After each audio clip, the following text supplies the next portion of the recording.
Energetske obnove tudi v žavskih vrtcih. Med turističnima središčema Obsotelja je poskrbljeno tudi za kolesarje. Mestna občina Velenje želi spodbujati podjetništvo. Slovenska košarkarska reprezentanca jutri proti Kanadi. Lepo pozdravljeni, drage gledalke, gledalci televizije Celje v tokratni informativni oddaji Dogodki dneva. Po podpisu pogodbe o izvajanju energetske sanacije prve in druge osnovne šole Žalec, za katero dela potekajo v polnem zamahu in naj bi bila končana v roku, to je do začetka novega šolskega leta, so na občini Žalec včeraj podpisali pogodbo o izvajanju energetske sanacije 3 žalskih vrtcev. Gre za vrtčevske enote v Levcu, Petrovčah in Šempetru. Energetska obnova se bo v vrtcih Levec in Petrovče začela že letos, v vrtcu Šempeter pa spomladi prihodnjega leta. Vse 3 enote pa naj bi bile sanirane do konca julija leta 2015. Tokrat smo podpisali pogodbo za energetsko sanacijo enote vrtca v Levcu, ki se bo tudi prva pričela, že kar jutri je uvedba v delo. Nadaljuje se energetska sanacija enote vrtca v Petrovčah. In v spomladanskih dneh v letu 2015 bo se izvršila energetska sanacija enote vrtca v Šempetru. Pogodbo za izvajanje energetske sanacije sta podpisala župan občine Žalec Janko Kos in predsednik upravnega odbora podjetja Lesnina Inženiring Savo Fratnik. Pogodbena vrednost energetske sanacije znaša slabih 640 tisoč evrov, vključuje pa toplotna izolacija, nova okna, se pravi kvalitetnejša okna, ki tesnijo oziroma imajo boljše koeficiente toplotne prevodnosti, z sanacijo azbestnih streh, se pravi z nadomestilom zakritino brez azbesta in dodatnimi toplotnimi izolacijami pod strehe. Tudi nekaj manjših posegov v inštalacije elektrike in strojnih inštalacij je ob tem, ampak to so manjši posegi.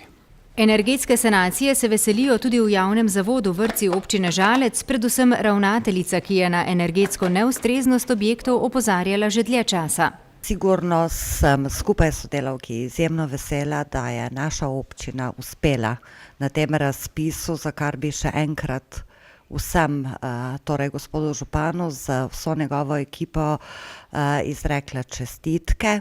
Za nas to pomeni, da bodo naši otroci imeli neprimerno boljše bivalne pogoje v kar 3 vrtcih. Operacijo v 59% iz kohezijskega sklada sofinancira Evropska unija, preostali znesek, približno 243 tisoč evrov, pa bo iz proračuna zagotovila občina Žalec.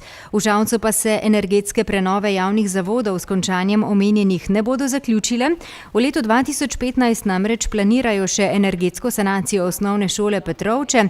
Pogodbo z izvajalcem del bodo najverjetneje podpisali v mesecu avgustu, nadejajo pa se tudi evropskih sredstev, ki bodo pomagala pri prenovi podružnične osnovne šole Gotovlje, osnovne šole Šempeter, UPI Ljudske univerze in tudi občinske stavbe. Vse obnove so z namenom delovati v okolju, ki je energetsko varčno in učinkovito. Med turističnima središčema Obsotelja, Rogaško Slatino in Podčetrtkom je vedno bolje poskrbljeno tudi za kolesarje. Ti lahko odslej uporabljajo tudi najnovejšo pridobitev v dolžini pol-2 kilometra, katere glavni investitor je Direkcija Republike Slovenije za ceste.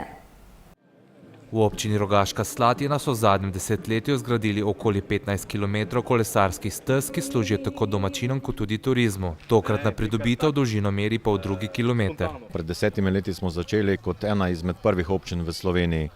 Tako nam je preostala predvsem še povezava proti Podčetrtku. Gre za približno 10 km dolg odsek med občinama ali pa med krajema Rogaško Slatino in Podčetrtkom. Celoten projekt vodi Direkcija Republike Slovenije za ceste in se financira iz Evropskega sklada za regionalni razvoj in državnega proračuna. Obe dve občini, Rogaška Slatina in Podčetrtek, pa sva sodelovali predvsem za izdelavo projektne dokumentacije in pomočjo pri pridobivanju samih zemljišč. Projekt ob Obsotelju je del daljinske povezave med Mariborom in Brežicami, skupna višina vložkov, ki priteče iz Evropskega sklada za regionalni razvoj ob mejni reki, pa ni zanemarljiva. Vrednost celotnega projekta oziroma podpisane pogodbe z izbranim izvajalcem znaša 3,6 milijona evrov. razdeljen je na 3 odseke. Prva 2 odseka v dolžini 1,5 km smo svojemu namenu predali že v letošnjem letu. Tretji, najdaljši odsek od mejnega prehoda v Rankovcu pa do Sodne vasi v občini Podčetrtek pa bi naj bil zaključen v septembra prihodnjega leta. Slatinskemu kolesarskemu omrežju se tudi v prihodnje obetajo dopolnitve. V Rogaški Slatini bomo z končanjem tega projekta, ki je predviden v jeseni prihodnjega leta in za izgradnjo še približno kilometra odseka proti Rogatcu, dokončali izgradnjo kolesarskega omrežja. Treba pa še poudariti, da je ta daljinska povezava zelo pomembna tudi z tega vidika, saj se gradi kolesarska steza tudi od Podčetrtka v nadaljevanju proti Bistriju z Obsotli in v bistvu bo ta celoten projekt dodal dodano vrednost turističnemu območju Rogaške Slatine in Podčetrtka. Kolikšen je doprinos tovrstnih pridobitev za turizem v kraju in regiji? Mi ocenjujemo, da se povečuje obisk Rogaške Slatine tudi vsled kolesarjev ali ljubiteljev kolesarjanja. Mimogrede, tudi s tem namenom, da promoviramo zgrajeno kolesarsko omrežje, smo v letošnjem letu se aktivno pristopili k soorganizaciji štarta 3. etape dirke po Sloveniji, torej dogodka na področju kolesarstva, ki je na najvišji možni ravni v naši državi. In tako ta dogodek, kot še nekateri drugi, bodo sigurno prispevali k temu, da bodo tudi v Rogaško Slatino v prihodnje gosti prišli zaradi tega, da si ogledajo s kolesom okolico in da nekaj kvalitetnejšega, močnejšega naredijo tudi za svojo rekreacijo.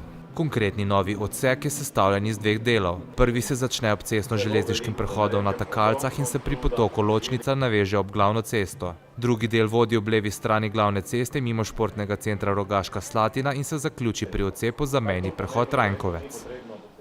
Mestna občina Velenje želi spodbujati podjetništvo v občini, zato je že v mesecu februarju letos objavila razpis za spodbujanje novih naložb in s tem nova delovna mesta, sofinanciranje novih zaposlitev ter sofinanciranje najemnin v mestnem središču.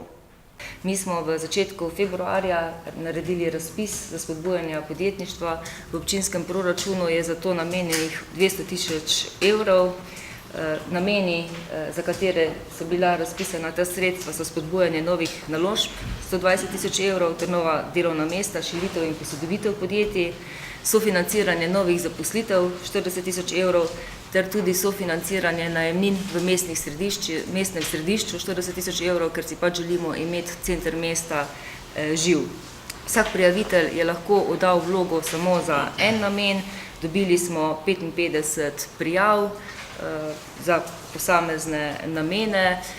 V bistvu razpis še ni zaključen, odločbe smo že izdali, zdaj v bistvu samo še zaključujemo vse skupaj.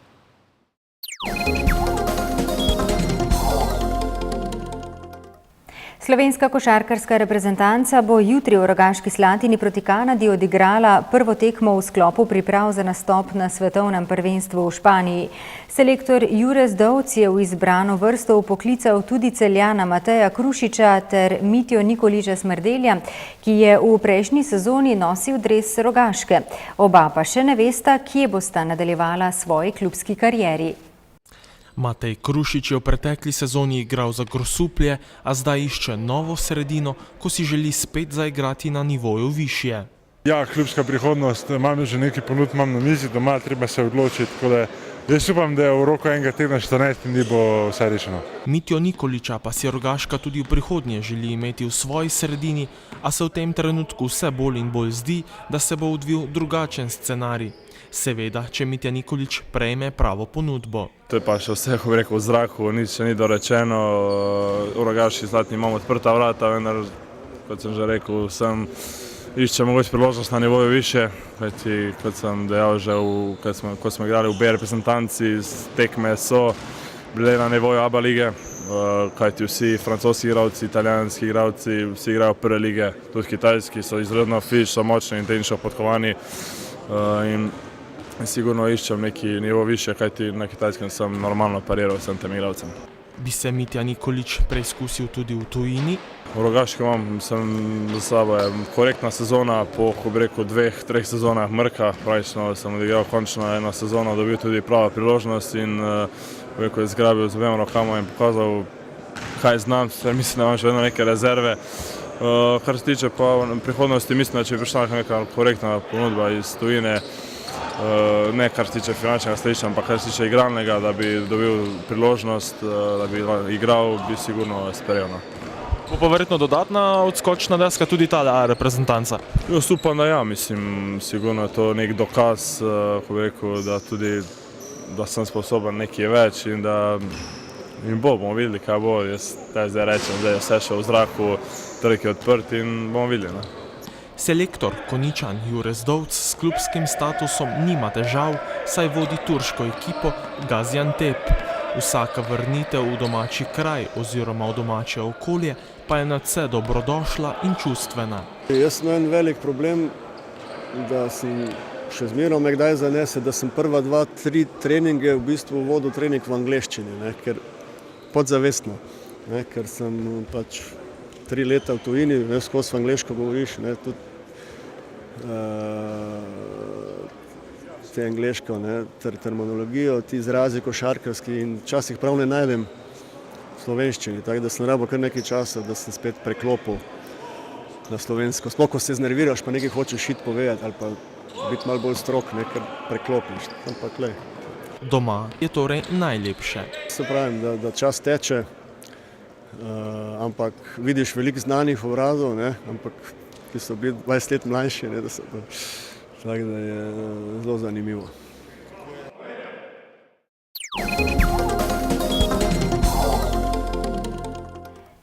Jutri bo na zahodu zmerno oblačno, drugod sprva dokaj sončno, popoldne bo povsod več oblačnosti, nastale bodo posamezne plohe ali nevihte.